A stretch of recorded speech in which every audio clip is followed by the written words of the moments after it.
Hey everybody, how you doing? John Brewer here with the Eat Local Supper Club, sometimes known as South Florida's Restaurant Guy, real estate solutions for hospitality industry. I help them navigate the tricky waters of real estate. You cook the food, I'll negotiate the real estate. Anyway, 5 restaurant loyalty program ideas to reward customers. This is something that I don't see a lot of local restaurants doing. And it's a great way to build up your local following. Off season right now is hitting a lot of restaurants here in South Florida, and there is no better time to be implementing a loyalty program.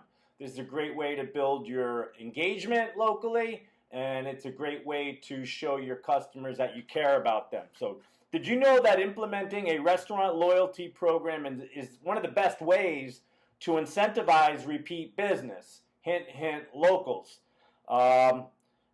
What this appeals to is the regulars. The people that are tourists are going to come into your restaurant once, maybe twice while they're in town. They're really not interested in a loyalty program. Your locals are interested in a loyalty program. That's actually how the Eat Local Supper Club became so impactful, because it was locals helping locals. So if you're not doing a loyalty program of some sort, you're really missing the boat. If you have any questions, give me a call. I'll be happy to help you out with that. But you know, it's off season, like I said. What better time right now to engage with your local audience?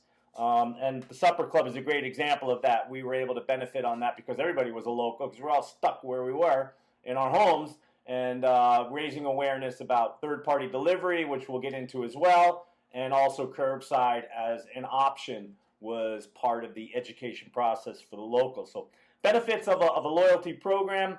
If you have a restaurant reward program, it benefits your business in 2 ways. It incentivizes repeat business, and it increases your average order value. So not only are you getting more frequent orders, you're getting higher spends. And those are the 2 biggest components of how you can improve your revenue. What we're doing here with these reward principles is pretty simple. We're gamifying. So if I buy a pizza, I get 10 points. If I buy a burger, I get 5 points. If I can hit 50 points, I get a certain gift.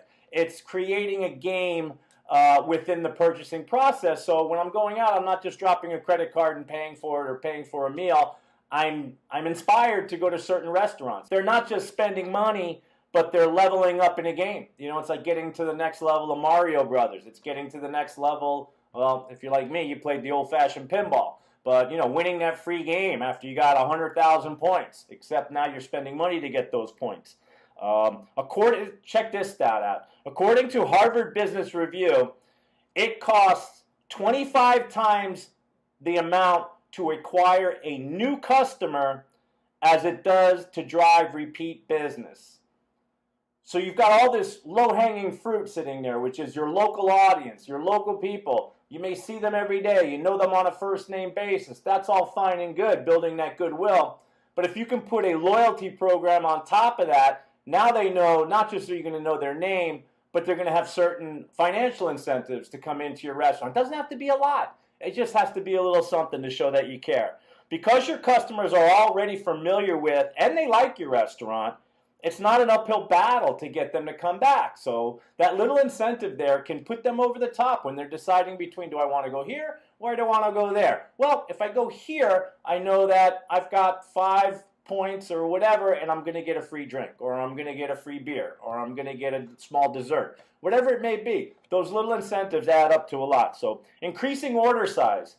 This same study by the Harvard Business Review found that increasing customer loyalty by just 5% can increase revenue by between 25 and 95%.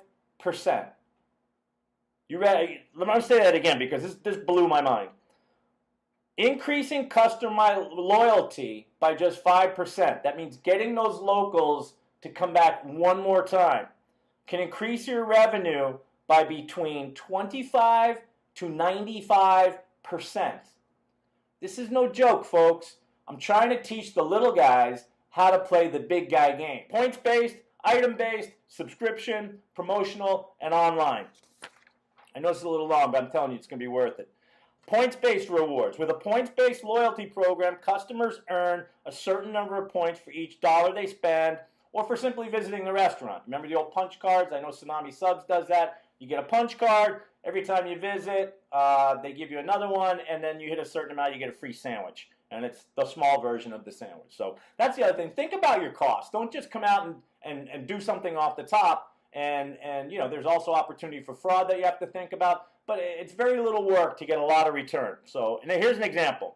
After earning 75 points, customers can redeem a free fountain drink. After 100 points, they get a free milkshake. If you get 200 points, you can get a burger. 300 points, you get a t-shirt. All kinds of stuff like that you can do. And people want this stuff. Remember, during the pandemic, all I wanted was t-shirts. They're great marketing opportunities. So think about that, a t-shirt. Somebody does 300 points, you give them a point per dollar. They've spent $300 in your restaurant, and for that, you're going to give them a nice t-shirt. I recommend a nice one. Some of the fabrics I've seen out there, guys, come on, step it up a little bit. And some of them I've seen are really good. I'm looking at Opportunities right now, and I'm looking at Old School Bakery, Billy Himmelrich. Their shirts are so nice, I wear them all the time. So put the money into the product, get your logo done, put a nice t-shirt. So somebody just spent $300 in my restaurant. They're a loyal customer. I'm going to give them a t-shirt that, guess what they're going to do? They're going to wear it, and they're going to be marketing for me. I've been playing pickleball in the Old School Square shirt. I can count at least 6 times right now off the top of my head that people came up to me and they said, I love Old School Square Bakery. Why did they stop the retail store? And I keep telling Billy, you got to open up that retail store again. But that's exactly what you want. I've worn the Papa's Tapas t-shirt before playing and outside. Oh, I love that place. Oh, where is this place? That's what you want. So you got a customer who spent $300.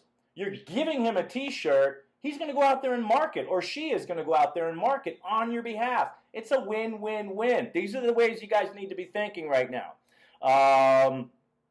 Keep it simple. Keep it straightforward. That's the main thing behind the points program right now. You want to keep it simple. Let's move on to the item-based reward. The item-based reward is like I just said. It's just basically a punch card. So coffee shop. I come in, every time I grab a cup of coffee for $5 or more, boom, you punch my ticket, you punch my card. After a certain amount, I get a free coffee. Now the better version of that would be I put in my email address. Now you got data. Now you've got a way to market to me. I put my email address in there, and every time I come in, you gave me a member number. I plug it in. It automatically comes up, and the server tells me, hey, by the way, John, this is your 10th cup. Would you like it for free? And that's even better. Now you're collecting data, and you're offering incentives program. That's really good. Somebody who does this really good locally is my man Matt Moore over at Checkers Old Munchin'.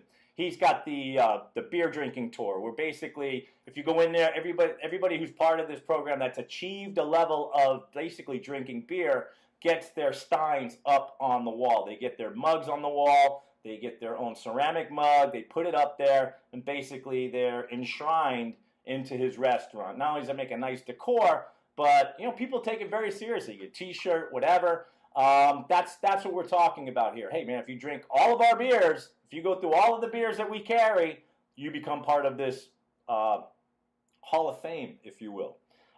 Tips: if you only reward one type of purchase, you could be alienating loyal customers. So sometimes it might be good to say, hey, you can get anything, $5 to $10 or something along those lines, because if you say coffee and people don't drink coffee, they're not going to be incentivized. I don't know anybody who doesn't like to drink beer, so that's not an option. Anyway, just kidding. So subscription rewards. Subscription rewards are also another way. A monthly fee or a yearly fee. You give somebody a customized mug. You give somebody a t-shirt and a customized mug.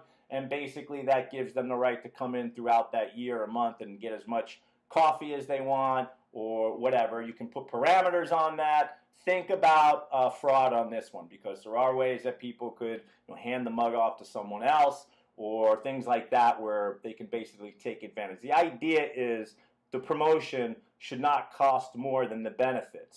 And there's ways to monitor those things that you can come up with, and it's not that hard. So think beyond merchandise for subscription-based rewards. Reward loyal members with exclusive experiences. So hey, you could tour of your brewery, private cooking class. I've been asking people to do these. VIP experiences like that are hard to pass up. So Obon Pond used to do an endless coffee mug, gave members unlimited coffee refills for a $1.99 annual subscription fee. Came out to about 54 cents a day. Panera is now trying something like that. The customer loyalty program incentivizes members to remain subscribers in order to obtain fun prizes. Consider making these rewards exclusive to the loyalty program. So if you're part of the loyalty program, there's another tier. We talk about that as like the velvet rope of membership. If I pay extra for this membership, I should get extra benefits, and that's a great idea to do. Customers feel pride having earned them, and the main thing is, like I said, make sure that they can't cheat and fraud the system by giving the cup to their friends, things like that. Promotional rewards is the next one. Promotional rewards. So how does this work? This is a great one to use for off-season because we put a time frame on this. So in this type of restaurant program, members receive rewards with expiration dates that encourage them to dine, order from, or use it within a specific time frame. So maybe it's not online ordering, it's dine in. Maybe it is online ordering and not dining. Whatever you're trying to boost the business, that's what you do. This is a great program for off-season. Right now, locals definitely would love something like that. Hey, if I order $400 worth of food, I can come in and get a paella, whatever it may be. So combine creativity with strategy to target loyal customers and fill tables to generate orders when business might otherwise be slow. That's the idea. And it can be as simple as a free dessert. I've been asking that for a while. Loyalty program members, their birthday, whatever, graduation, we'll take care of the dessert as long as you've hit a certain spend. Free appetizer for people you haven't seen in a while, maybe at the end of season, Mother's Day, after Mother's Day. Everybody who's part of your loyalty program, you'll give them an appetizer, a scaled-down version of something. The main idea is cost, of course, but it's a little something. It goes a long way. It's advertising, and it shows your members how much you care about them. Buy one, get one deal on donuts on National Donut Day. Dunkin' Donuts, for instance. Dunkin' Donuts is offering loyalty program members discounted $2 and $3 espresso drinks, but you got to get it between 2 and 6 p.m., which is when they're at their slowest. And they're also offering $2, $3, and $4 breakfast wrap combo deals from 2 to 6. So it's a way to boost sales in an area where you might not have sales, and that's a great idea. And the last one, of course, is online rewards. Online rewards, you could even use your loyalty program to incentivize online orders, give loyalty program members a coupon code for their first online order, or make some rewards only redeemable online. What I see is the opportunity here for our local restaurants is pick up in lieu of third-party delivery. So you get that first order, and they don't order through one of the third-party delivery. In that bag where everything is, I would have a nice little incentive, a coupon code, a card, whatever it may be. Basically say, hey, next time use this code, call up instead of ordering online, and when you get your dinner, you're going to have something in there. Or if you order 3 times, here's what we're going to do for you. It's a way to gamify this process, and we all know how much that restaurants potentially lose on third-party delivery, 30% on up. So the idea is to get those folks to come into your restaurant and pick it up. And the other part of that is make sure it's a good experience. Don't make these folks an afterthought. One of the other things I talk about is how restaurants are becoming hybridized. So what that means is not only to go, but pick up. To go is pick up. To go, dine-in, delivery. All of those need to have the hallmark services that you're known for. So there's ways to do that. Real simple surprise and delight stuff. If you want to talk about this further, I'm South Florida's restaurant guy. I deal with real estate solutions for the hospitality industry. Give me a call, 561-573-7333. Let's discuss. We'll have a little talk. We'll have a little nosh. We'll have some coffee. We'll talk. Anyway, hope everybody has a fantastic day. I hope this information was useful. And that's it. I'm out of here.